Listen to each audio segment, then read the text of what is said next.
Okay, so what else? So that is what I would think about, like, are you controlling or initiating? And what are the two ways that you can do multiple different movements? So we could also think about dorsiflexion. This is not as relevant for the gait cycle, but dorsiflexion. Talk to me about the two ways that we could do dorsiflexion. Okay. Concentric contraction of the anterior compartment of the leg. Yeah. Eccentric contraction of triceps surae. Great. So now we've covered like multiple joints now. We know what muscles would be active, what muscle groups, and we know in what our choices are in how we would do that. I can also, maybe we'll just go through and write it out again. Did you get a picture that you wanted? Yeah.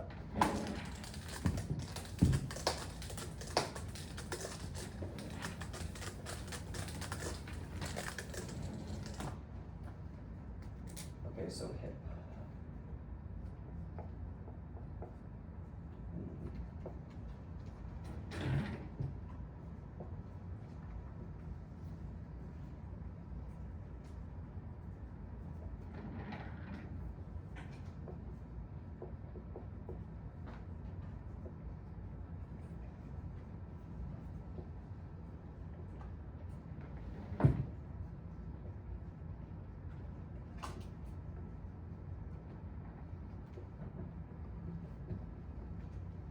Okay, so for each of these, let's go through the choices you have, like we were doing before, for how to initiate these movements.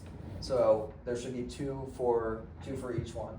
So for flexion of the hip, we can either do concentric contraction or eccentric contraction. Concentric contraction for flexion of the hip would be which muscles? Flexion, iliopsoas, and okay, eccentric contraction of which muscles could also be involved with flexion of the hip?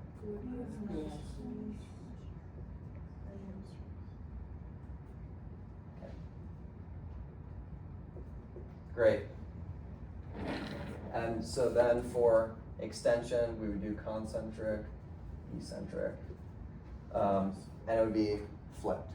So this would be concentric contraction of glute max and hamstrings. This would be eccentric contraction of adductor femoris. Okay, on to the knee. Concentric, eccentric. Okay, for flexion of the knee, we can do concentric contraction of hamstrings, eccentric contraction of, yep.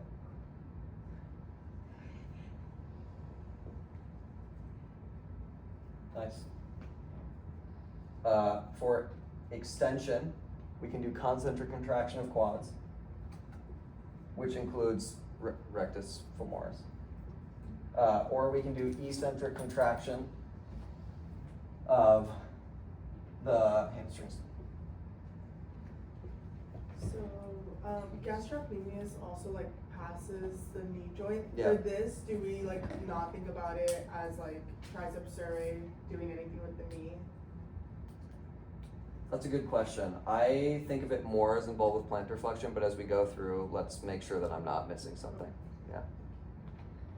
Last for ankle, concentric, eccentric. We did this one. So for plantar flexion, you do concentric contraction of triceps surae, eccentric contraction of anterior compartment. Okay, AC. And triceps surae. Okay. This is like your toolbox. This is giving you all of your dashed lines, all of the things you need for any possible movement in the gait cycle under any set of forces and like ongoing motions. The other ones that we should talk about that are on here are the lesser gluteals and the like ankle support muscles. And notice that for that purpose, thank goodness we don't have to worry about concentric and eccentric contraction. They're all going to be concentric. I would put these in a group called the stabilizers.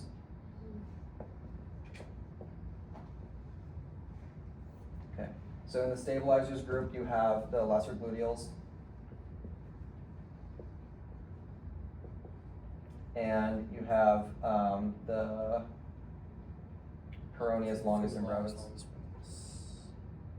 I was just going to say ankle muscles. Okay.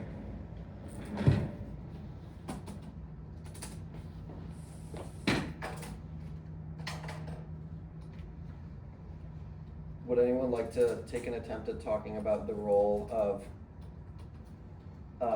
the lesser gluteals? So like prevent pelvic tilt, like when during the swing phase when you're on down one. Yeah. So when I'm standing like this, which side am I using my lesser gluteals on? Your right side. My right side, yeah. And failure or relaxation of those muscles, whether through nerve injury or voluntarily, will result in what action? You have abduction or adduction of the right leg for me. Adduction. So you can think about how if this is the plane through the pelvis, this is the plane of the leg, that these muscles are kind of like pulling like this to keep everything nice and rigid, and you've got all this stuff weighing you down over here. You have another leg that's up in the air. So if these fail, things fall this way. This leg comes towards the midline. That is adduction. So those muscles, the lesser gluteals, are abductors of the leg. So their failure would result in adduction. Of the right leg? Of the right leg, yeah. And the reason that this is important is for one of the gait pathologies, and we'll talk about that. Okay, so I think we've covered pretty much what's on here. Let's walk through each of these steps. And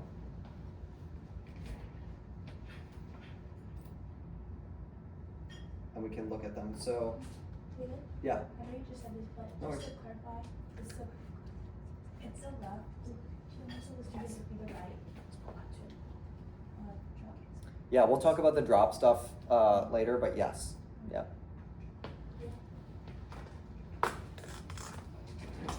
All right, so let's just read through this. So for step 1, we start with the hip extensors. And so at this point, remember I made that drawing and we were talking about how this is right before heel strike. So the leg is moving forward, we're about to start the gait cycle that starts at heel strike. And so we're gonna go joint by joint. First, we have eccentric contraction of the hip extensors. Wait, is this the one I wanted? Yeah, I think it is. No, this is the one I wanted. Okay. So at heel strike, the hip is flexed, the knee is extended, and the ankle is in a neutral position. We talked about that in the context of the flexed hip and extended knee. It means that it's pointed upward, not toe down, not toe up. When the heel strikes, the hip extends slightly.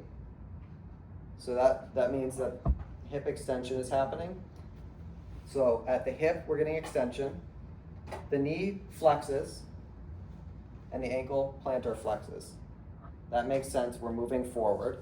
And so joint by joint, those are the 3 movements that we have. So we'll read through. Knee flexion occurs because flat foot is, or foot flat is also the time when the contralateral foot lifts off. Yeah, sure. So this is the stance supporting everything. Don't worry about the center of mass stuff. But this is the small first flexion peak in the knee. So there's this weird moment where you get like knee flexion before you walk past it. So when you land, you get a little moment of knee flexion as you catch. This is probably not what you guys ever thought you would have to care about in med school. You're like, we're gonna leave the physics behind. We're gonna learn about hearts. No, we're psychoanalyzing walking. Okay, so that's that first flexion peak. Ankle plantar flexion brings the foot flat into full contact with the substrate. So we've talked about that. And during the foot flat, we're doing, yeah, what's up? You know what you're talking about, like knee flexes and extends? Does that happen between heel strike to flat foot, or it extends during flat foot to mid stance? That's a good question. So knee flexion happens at the heel strike to flat foot. So that's this small first flexion peak in the knee. Okay. There's that little moment of flexion because as the ankle at the end of your swing phase lands and your hip extends, you see how my knee bends just a little bit? That's the small peak. But right as soon as that happens, once I'm over that and I get over this foot, now my knee is extending. So as I from flat foot to mid stance. Right. Okay. Yeah. And so foot flat to mid stance, hip extends, right? So now our extensors are in full force, pushing back. Knee extends, we talked about that. We're now getting over this. Ankle dorsiflexes. Why is the ankle dorsiflexing? Because it's flat and we're moving over it. Are we doing a lot of effort in making that happen? Not really. We're just moving over the foot, pivoting back and forth or from back to front. And the effect as we're putting weight down is that the ankle is dorsiflexing. That's why, again, like these are phenotypes, not necessarily, they don't tell you everything about what's going on beneath it. Okay, hip extension pulls us over the stance leg. Knee extension contributes raising the center of mass, okay, whatever, stabilizes the knee. Ankle dorsiflexion results from the leg rotating forward relative to the planted foot. We talked about that. Heel off to toe off. So this is hip extends to maximum and then starts to flex. So I extended and now I just started to flex as my knee started to bend. All right. Knee starts to flex. Ankle plantar flexes. I'm starting to get ready to toe off. And in this case, I'm using triceps surae because now I'm not trying to slow the descent of plantar flexion. I'm trying to initiate it to push off. Hip and knee flexion, here we are. Ankle plantar flexes, contralateral foot touches down. This is that little moment where both feet are touching the ground. So then the left leg is about to start its own stance phase. Hip and knee flexion start to pull off. So hip flexion is coming this way, knee flexion is coming this way. The leg into swing. The ankle plantar flexes as the triceps surae muscles push the center of mass up and forth. That's your kickoff. So I'm talking all about the right leg right now. So we were here, and now hip is in full extension. Hip flexes a little bit, knee flexes a little bit. I'm starting to plantar flex my ankle, and then I lift off and get ready to propel forward. Feeling good about that so far? Okay. Toe off to heel strike, hip flexes, knee flexes, then extends. So that's the flexion to get it up and then extends over. Ankle dorsiflexes. Why is it important to dorsiflex our ankle? Because otherwise we're just going to drag our foot. Get the foot out of the way. So lift up, get the foot out of the way, extend the leg. And the knee can extend, imparting momentum to the leg, which remember, we're going to do some eccentric contraction to control at the end of the swing. Imparting momentum, the ankle dorsiflexes to lift the toes off the ground.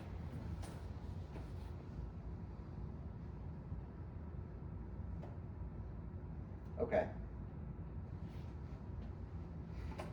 How are we feeling? Better. Better? Yeah. We're going for the not brute forces. We're going for the understanding, which you can do either way, but you guys are in the understanding group, it seems, so here we are. I think it'll help It'll make you feel more confident, especially about the gait pathologies. So now we can go through the gait cycle. Again, we know what's going to happen at each phase. So this is at the end of the swing. We're right about to heel strike. We see our extensors pop into control the forward movement, and then we have the heel striking, and our anterior compartment of the leg is eccentrically contracting because we just did heel down. It was lifting, right? We were keeping things out of the way in a neutral position, and then when we heel down, now we're eccentrically plantar flexing the foot. Does that part make sense? That's what's happening down here. The rectus femoris and vasti, so this is the action of the quadriceps. When you land, so remember there's this moment where there's flexion of the knee after you land, right? We talked about that momentary part where the knee flexes. That's what's happening here. If you didn't have the anterior compartment of the thigh on when that happened, you would just collapse. So that's what's happening in this moment. Now, as we have solidly planted the foot, we are going to extend the hip. Hip extensors are in full force here. Knee extensors are in force. The lesser gluteals are on because remember, the other leg is swinging now. And so we need the right side of lesser gluteals to keep us stabilized as that swings. Meanwhile, we're sort of controlling a little bit with triceps surae as we dorsiflex the foot. So I can lean forward like that. We're dorsiflexing. That's eccentric contraction as we move the center of mass over, but it's sort of controlling the descent. And at this point, we're getting, and then now we're like really stabilizing the foot also as we're landing. This point now we're getting ready for the other part of the phase. We're going to be into right limb swing, and so now we're starting to get ready for slowing the extension of the hip, so the flexors start to eccentrically contract. We're getting ready to toe off, and so we're starting to concentrically contract the triceps surae. And then hamstrings are also active because I think we were talking like just about our final bit of hip extension. And then you toe off. Then you'll see that we need to get the foot out of the way.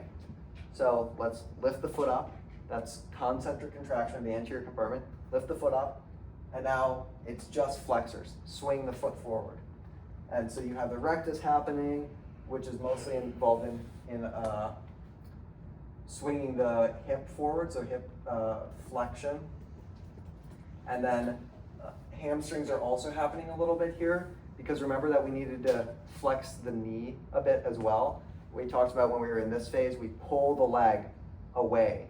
And so we're both flexing the knee and flexing the hip, and then we swing forward while we're lifting our toes up. Is it coming together?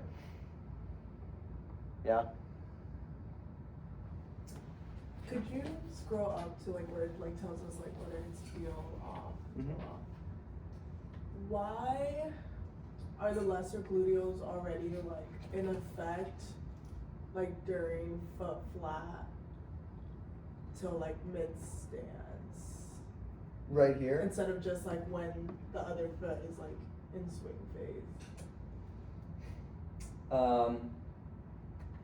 So this is left toe off at this spot here. Okay. And so this is we're talking, this whole diagram is in reference to the right limb. Mm-hmm. So when left toe off happens, there goes your support for the right leg. Okay. So if, I'll do my little demo. If you're standing like this and you're ready to swing your left leg, let's say we just landed like this, right? If you're ready to step over this and I take my back support away, my center of mass is sitting more this way and I will drop. So as soon as I pick that up, this is what would happen. That is why we turn on the lesser gluteals, and now I'm stable. Does that answer your question about why they're on? Because remember, this graph is referring to what's happening in the right leg. So at this moment, when we're doing left toe off, lesser gluteals of the right side need to be on. That's your right-sided support. Thank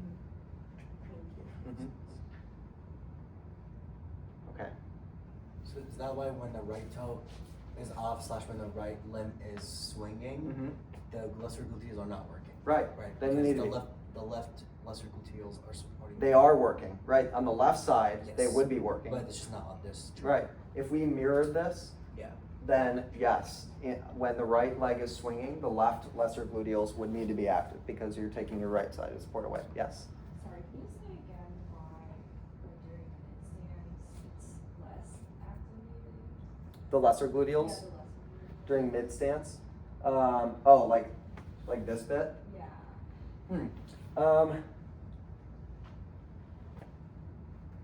You know, I don't know that I have like the most nuanced answer for why that is, besides, I'm just trying to think of.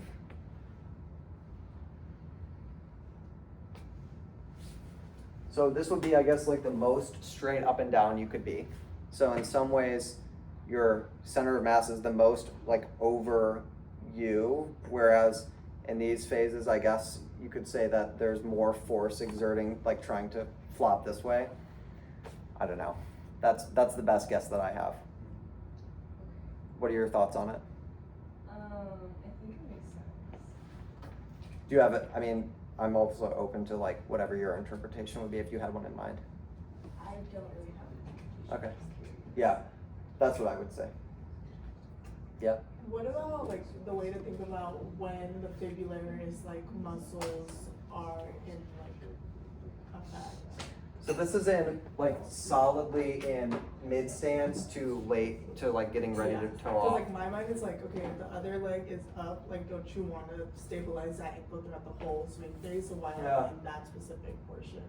I don't know that I have a great answer to that. I'd like, why doesn't it happen for the same period of time as the lesser gluteals?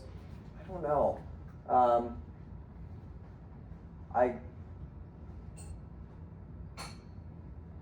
As I like just stand here and try to do this, as I move forward, I feel like I'm having to use my ankle supports more as my other leg comes forward, but I might just be making that up. I don't know, man. I don't know if I have a good answer for that one. Do you think it has to be maybe like the center of mass change when like the like how does it? I don't know if you know it because I don't know that. Yeah. How does the center of mass change if like my left or the swinging foot is like behind me versus starts to go in front of me? That may very well have to do with it. Okay. I don't know. Okay. Yeah. It says, after mid-stance, the center of pressure crosses the mid-tarsal joint and creates a supinating force, and so the pronators are used. I'd love it. There we go. There's our answer. Yeah, I mean, makes sense. Center of mass is crossing the tarsal joint. Of course. Yeah. That's a level of nuance that like don't be too bogged down in that. You guys have way more stuff to worry about. The purpose, so like, why do you want to understand this well? It's just so you can understand what goes wrong. Like we don't care so much about normal walking. I mean, yes, we do. We're happy that it works, but on the exam, basically you're gonna have to just label these. What we care about is the gait pathologies.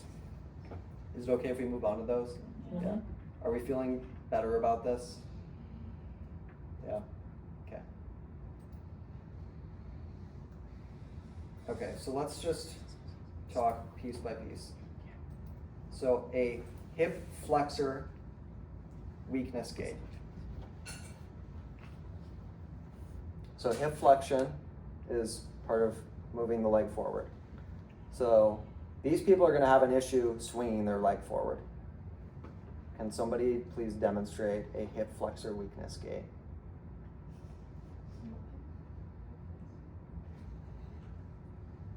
Let's see it. I don't know. Give me your best shot. We'll figure it out. Let's just imagine we know how to walk. What would happen if you? It's like if I can't bring it. Yeah, if you can't bring it forward, what do you? I mean, Am I act gonna it out. drag it? You could drag it. What if you don't want to drag? What if you cared about your shoes? What else could you do? Rotate your limb. Show me what you mean. No. Show me what you mean. How would you do that? I don't know, like can I do this and like? Sort of swing it over? Yeah. Yeah, you could try that. I mean, it would sort of look like this. Working for that, but yeah.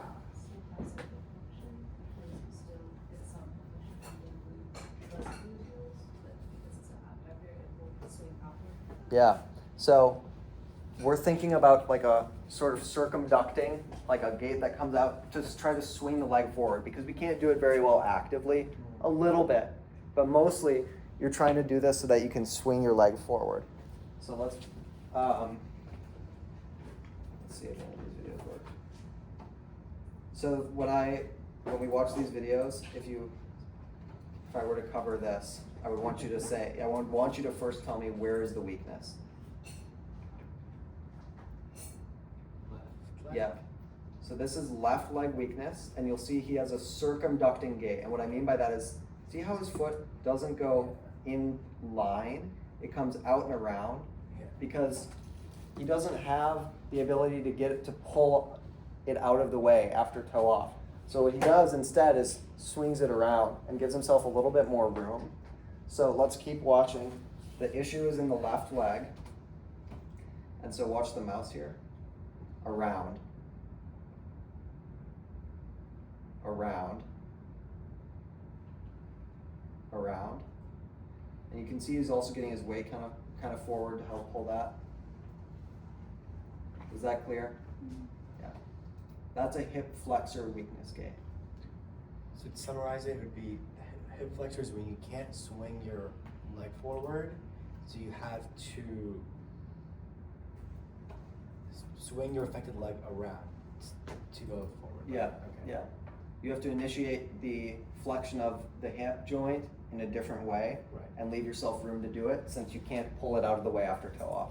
And so that's why you're seeing this guy going like this. Yeah. Step, and then getting ready, preparing, and then get it out of the way. Yep. All right. That's hip flexor weakness gait.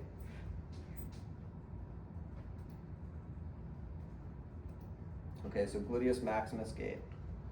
So if you have an injury to the nerves that supply the gluteus maximus, now we have issues with not flexion, but extension. Okay, so Sorry, quick question. yeah, what's up? I'm back on the hip flexor weakness Mhm. gait.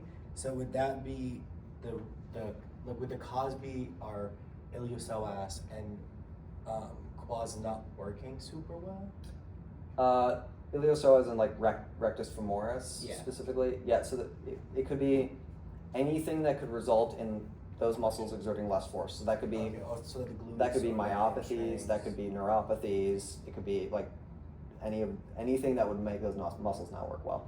Yeah. Yes, Francis. Okay. Yeah. So in this class, what they're going to care about way more is the neuropathies that cause that, because you guys learn a lot about innervation. But next year when you learn about pathophysiology, there are also intrinsic muscle diseases that can cause weakness. Okay.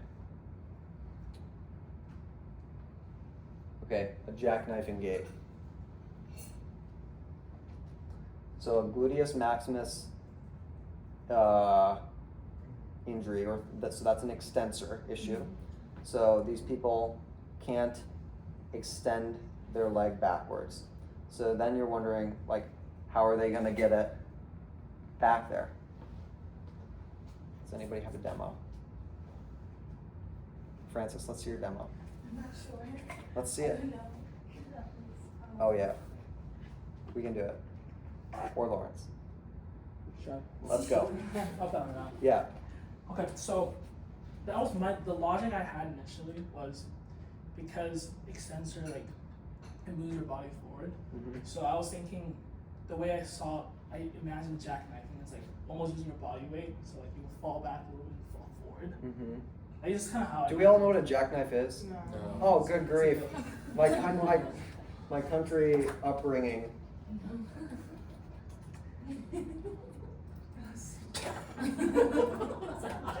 Good grief! I'm so sorry, people. It's a knife that folds like this. Okay. This is a jackknife. That makes sense. Okay.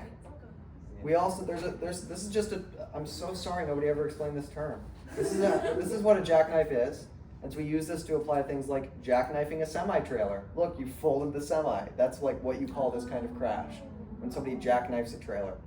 This is not on your test. This is just some rural Wisconsin knowledge. But yes, so Lawrence, you're exactly right. Now, when we're thinking about a jackknifing gait, we're thinking about somebody who is folding like a jackknife. So, Wait, can you show us? Can you show us? Yeah. Gosh, I'm so sorry that we didn't go over this. So to compensate, do they just like hella lean back to avoid like that jackknife movement? Yeah, I'll show you the video. That's funny. How did they lean back? Can't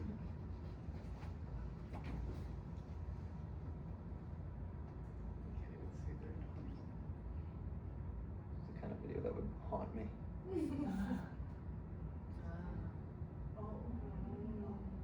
Lean back, lean forward.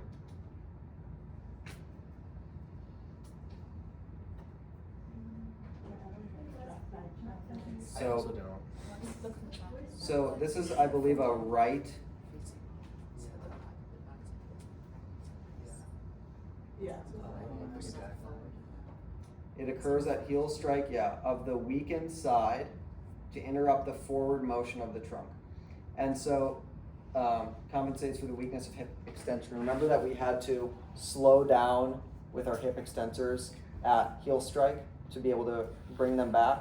So what's happening in this case is to slow that down, they're sort of slowing by, like slowing their momentum basically by leaning back over it.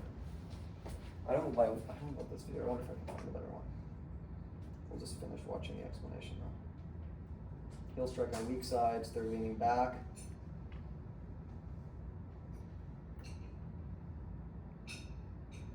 Wow, we need to explain what jackknifing is. That's what I just learned.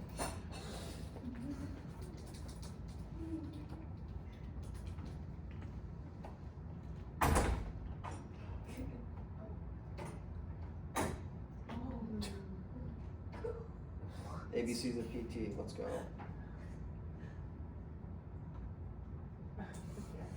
So, in this case, One more.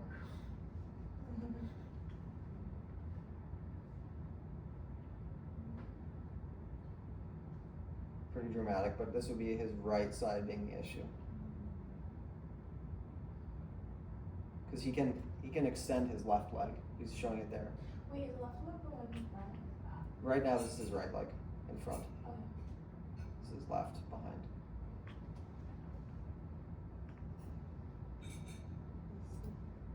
Let's see what the comments say. Trunk extension that occurs during the stance because of the ipsilateral weakness of the glute-max. Wait, sorry. How do you know which side is affected? So the trunk extension that's happening Yeah. is happening at heel strike of the affected side. So extend, that was at heel strike on the right side. He's already toe offing on this, on the left side. Let's see if there are any helpful comments just for all of us.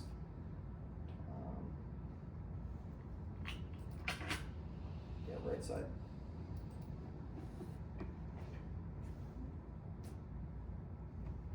When the right leg is in stance, the trunk leans posteriorly to compensate. Okay, this one is a little bit trickier. Hopefully it helps know what a jackknife is. I left mine in the car. Don't bring knives to school. Okay. Trendelenburg. Okay, Francis, this is all you. No, it's you because you brought it up earlier and you got it right earlier. I'm not good at attention. I can explain it. Sure. Talk through it. Yeah. Okay, so this is when your lesser gluteals start working, right? And so what they do is they stabilize the pelvis. Mm-hmm. And so if your, let's say your left lesser gluteals not working, you would get contralateral pelvic drop. Mm-hmm. Because they stabilize the right pelvis and vice versa. Yeah. Great. That was perfect. Thank you. Does that one make sense to people? So this is all about removing the 2-foot support. This is a gait that you'll see as soon as somebody lifts off the back foot. If they are not able to support with both feet, as soon as they toe off, drop. Drop. Drop. Hip drop. I'll do it forward so you guys can also see. In this case, I'm saying that my right side has the weakness, so when I step and my left foot comes off, I lose the support and I hip drop. And you The see, hip like drops on the other left side. on the normal Yeah. leg. Yes, and this is one that I was gonna draw a little bit more of. It's okay if I erase some of this.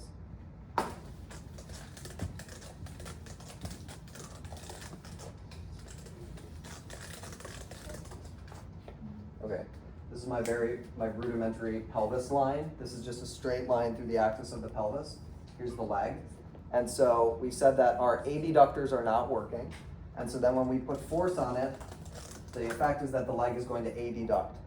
The difference is that we don't end up walking like this. We still keep the leg straight. So rotate this whole image in your mind that way. And what do we end up with? This. Not making sense? Okay, let's do it again. Okay. I think seeing it helps more. Okay. Yeah. Here's my pelvis. One line here, straight through the pelvis. Here's my leg. We said that, here's the other one, but it's swinging. These muscles are the abductors. Their job normally is to abduct this leg, and it keeps you stable when we take this leg away. Okay. So we said that if I took my left foot off the ground, which would happen here, and the right lesser gluteals failed, Francis was explaining that the left hip would drop. The reason that happens is because you're having, in adduction, what's really happening is that this angle is just getting smaller, right? Between the pelvis, because you're coming to midline, so the angle between the pelvis and the leg is coming shorter. So what we're seeing overall when this happens is that the leg is still staying planted on the ground. The right leg is staying planted on the ground. The right leg's up in the air, the left leg is up in the air, and so you get a lean. This is what happens, and so you get hip drop on the unaffected side. How's this? Better to see it with pelvis movement? Okay. Up here dancing for you guys. Love it. Okay. This one is, you can also get like Trendelenburg gaits for pain-related reasons, but it's more like people trying to like really keep weight off on a painful hip or knee joint. But the one that we care about are for problems with the lesser gluteals. Okay, quadriceps gait. Crystal.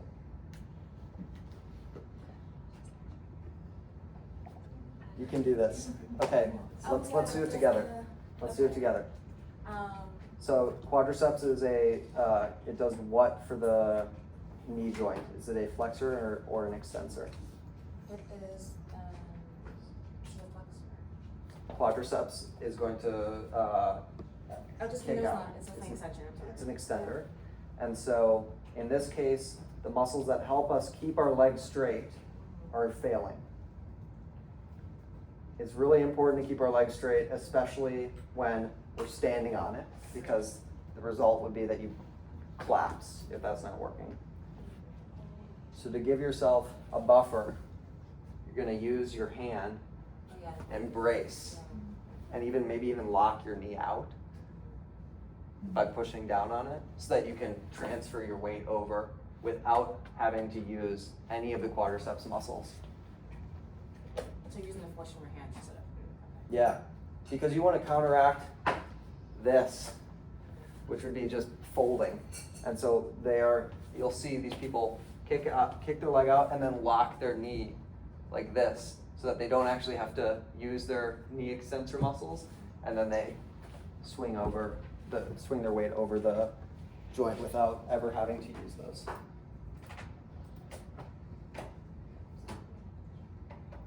So this is a right-sided weakness in this person that they're demonstrating, and you see that leaning forward, locking the right knee.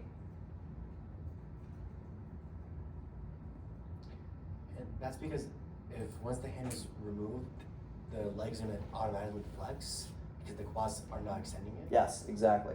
And if we went back to our section here and we looked at the vasti and the rectus femoris section, this whole section where you have the right foot through right limb stance. It's planted on the ground and you're using the quadriceps muscles to support yourself in stance. If you took that away, that's what this gait is, which is that you would just fall to the ground. Yes? So are this femurs also flexing the hip, right? Yes. So if all like since practice femurs is reflected in the quadriceps gait as well, would hip flexion be affected? That's a good question. I think less effective because you have redundancy with like the iliopsoas also helping with flexion, but I could imagine that there could be some component. How much, I don't know. Okay, how do we feel about quadriceps gait? Good? I think there's just a couple more.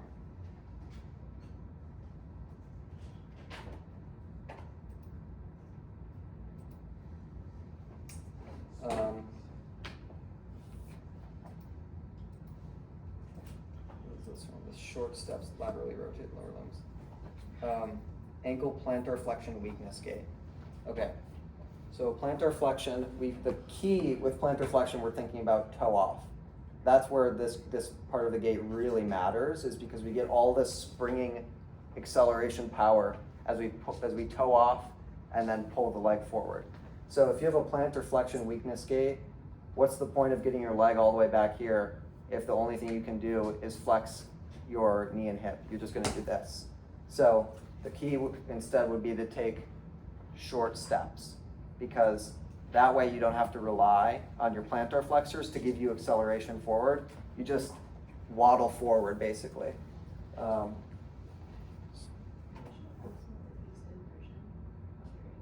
Yes, I agree. So again, we're thinking about all the reasons why someone might walk like this. Painful Achilles tendon. If you have tendonitis there and you don't want to be moving that tendon a lot across the back of the ankle, that'd be a good reason to walk like this, because you just don't have to use the tendon as much. Let's see if we can. I think this one is a little tricky because it's bilateral.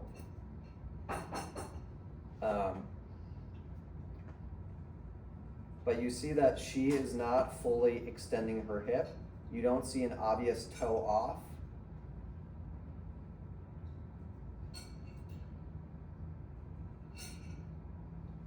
There's no plantar flexion at the back of the gait.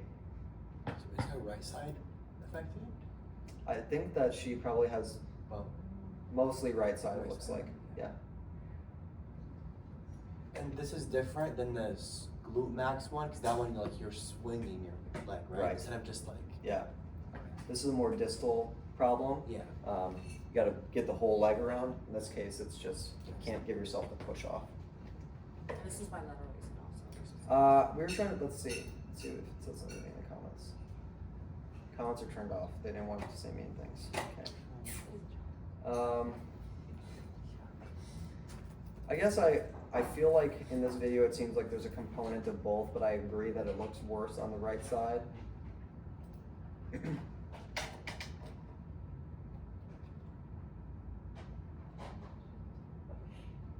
But her right foot is definitely more everted. Let's see.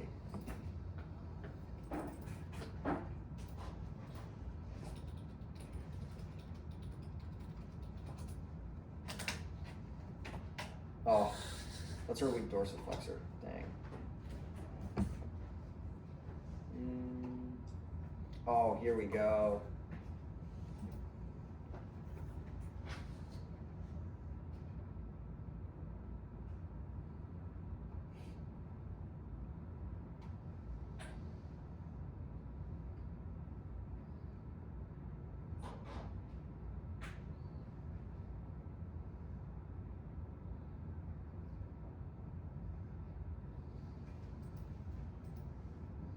Okay. We only have one more gait pathology, and it's my favorite one. It's the one that you're gonna get by far the most questions about on all your exams forever, which is foot drop.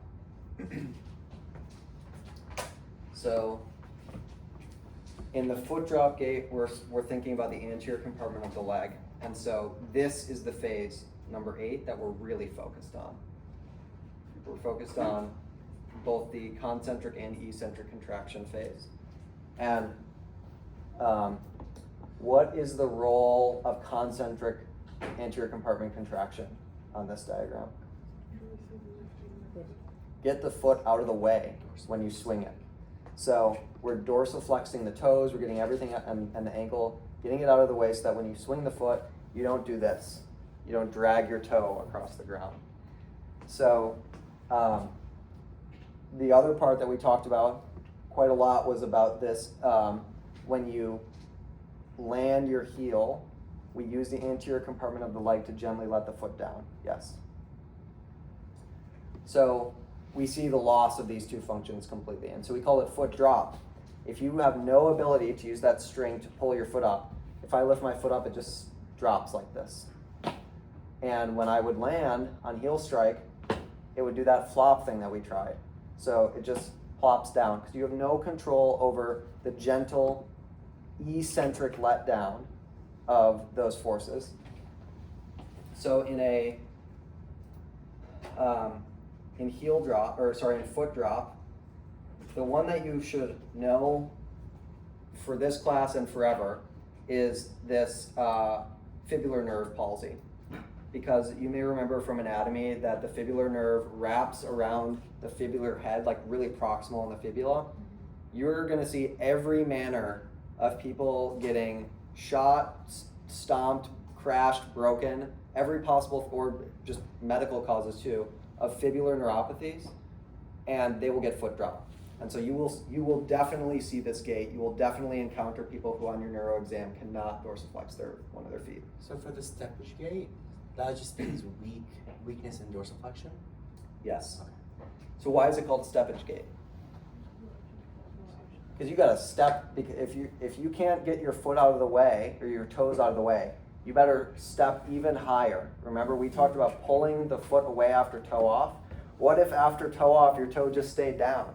So in that case, it's even more important that you more dramatically flex your knee and your hip to get it out of the way, so that as you come through your swing phase, you aren't just dragging and catching your foot on the ground. Like we've probably all done that at some point where you catch your toe. It'd be that, but every single time you try to walk anywhere. So this is a steppage gait because you step out of the way, and you get a foot slap too, because of the loss of the ability to eccentrically contract at the end, right after heel strike. You guys are gonna be gait cycle pros. Okay, this is a good one because it doesn't tell us which side, so I'm gonna let you guys watch the video and then we'll talk about it.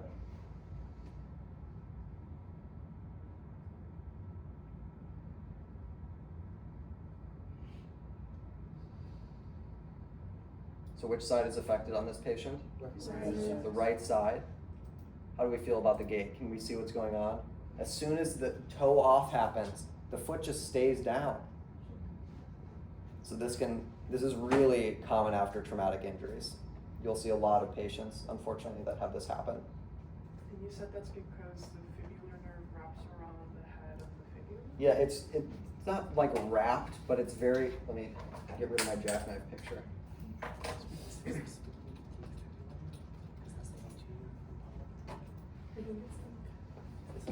This is the association. So what happens is when you have any sort of injury, compression, I mean, this can happen after surgery even. You'll get it on your OB-GYN shelf. When after gynecologic surgery, when people have their feet up in footrests for a long time and they aren't adequately padded or the pressure is placed wrong, you'll get excess pressure, you'll get a compressive neuropathy, and people can end up with foot drop after being up in a footrest. Like you're gonna see this question so many times. This is one that does not go away after anatomy. Yeah. Okay. So then, if the I guess it's not relevant to the class, but if the perineal nerve is compressed, is that gonna impact both the superficial and the deep? I don't know. I think it would probably depend on exactly where the injury was, but I think it does both, but I'm not sure. Yeah.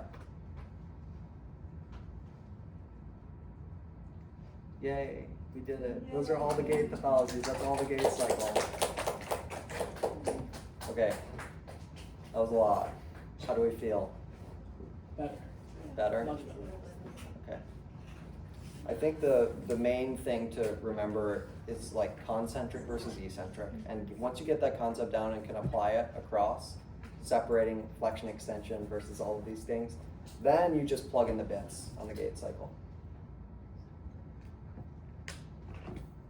Okay. Any remaining questions? What's up? Oh, so okay. I guess I'll preface this with saying I'm like super bad at physics. That's okay. But like for the Trendelenburg game. Oh yeah, let's talk more about that one. Can I have a mark? Yes. So I'll take the purple one. Yeah. This is the pelvis. Yes. And this is the affected leg. Yep. And let's say like this is gravity when you're lifting your leg. Yeah. And then so the abduction on this side is going this way? Yep. But let's think about it in terms of like what would happen at the foot, which is that abduction moves away from the midline. Yes. So it's going out like that. But then like wouldn't this like make it go down more? As a, yeah, that's an interesting thought. I see where you're going at. Let me rephrase what's really happening here, because remember we're talking about a sarcomere. I'm going to draw my sarcomere model again. So sorry to everybody. Okay, remember this is concentric contraction. Yes. So instead of it being a push this way, imagine that it's like little guys that are pulling on a rope, and it's gonna be such a ridiculous drawing. They're pulling this way. I hope this is helpful in some way, because it's one of the most ridiculous things I've ever drawn. They're pulling. Remember, the sarcomere comes together under action. Okay. So it's instead like, of pushing this down, it's abduction means that you're shortening. So okay. it's more that instead of, it's not that you're pushing this away, it's that you're pulling them together. Okay. Oh, okay. So maybe like the, like I could think of it like this. Yes, exactly. Yeah. Okay, that's very helpful. Yeah, Thank you. of course. My circle people. Those are not to scale. They're much smaller in real life. If you look closely in the path lab, you can see them at night. Anything else? Okay. You guys got this. Thank you. You bet.